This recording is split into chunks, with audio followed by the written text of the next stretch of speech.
Alright, we got an Apex patch. Let's go. Let's talk about this. We're getting a new LTM, which I actually don't remember one since the fucking dummies. That was a really long time ago, all right? So it's pretty straightforward. You get a Mozambique Evo armor, and you don't get any other armors in the game. You can pick shotguns and snipers, and that's it. So that's pretty great. Plus the mobile respawn beacons, which we'll talk about in a second. The mobile respawn beacon will only be used in the LTM, so I don't know if they'll ever implement it into the real game or not, because there's a lot of things such as the dummies, where they never actually implemented that shit into the game.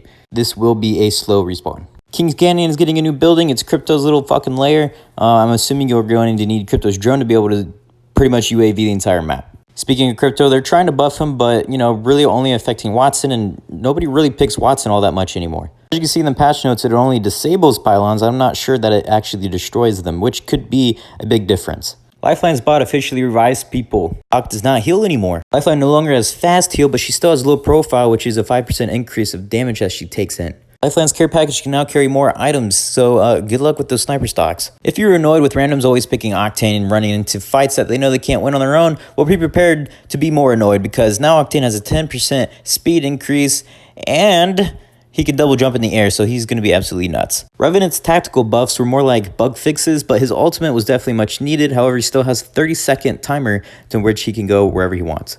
As I've been maining Loba, I've never actually fought a Wattson at the same time with their interception pylon, so I didn't know that her burglar thing would get intercepted, but that's definitely needed to have it not be intercepted. There's a ultimate accelerant 20% boost, that's definitely needed, up from 17.5%. She got kind of nerfed on the ammo, and that's about it. Josh has a new fun buff. He has the ability to deploy his entire squad while skydiving, as well as a new option to auto-control decoys by holding the button down instead of just pressing it and then pressing another button. He also has that new heirloom. Everybody's been wanting a Gibby and a Caustic nerf, and we're finally getting a small nerf for both of them. The fast heal for Gibby is going to be 15% instead of 25%, and Caustic, you can now shoot his barrels before they're fully deployed. The developers think that Wattson is impenetrable with her pylons and her little fucking electrical fences, which is absolutely insane because you only take 10 damage and you get slowed down from her electrical fences. It's not like you get knocked back or anything crazy like that. So no, Wattson doesn't need to be fucking nerfed.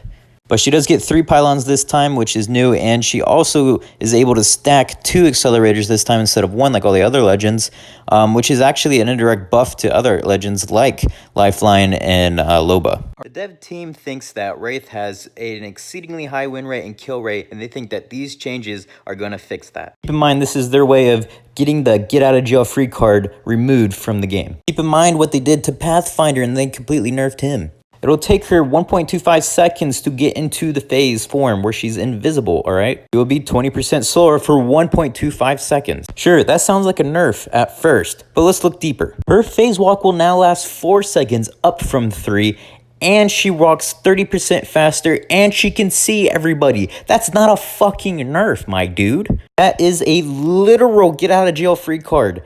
Are you fucking kidding me? The dev team wants to slow down your re-grappling rates. Nerf on the Havoc rifle and a buff on the Sentinel. There's also a lot of quality of life patches being taken place. Most of them you have nothing to do with, such as fucking Pathfinder's little beep being quieter and shit like that.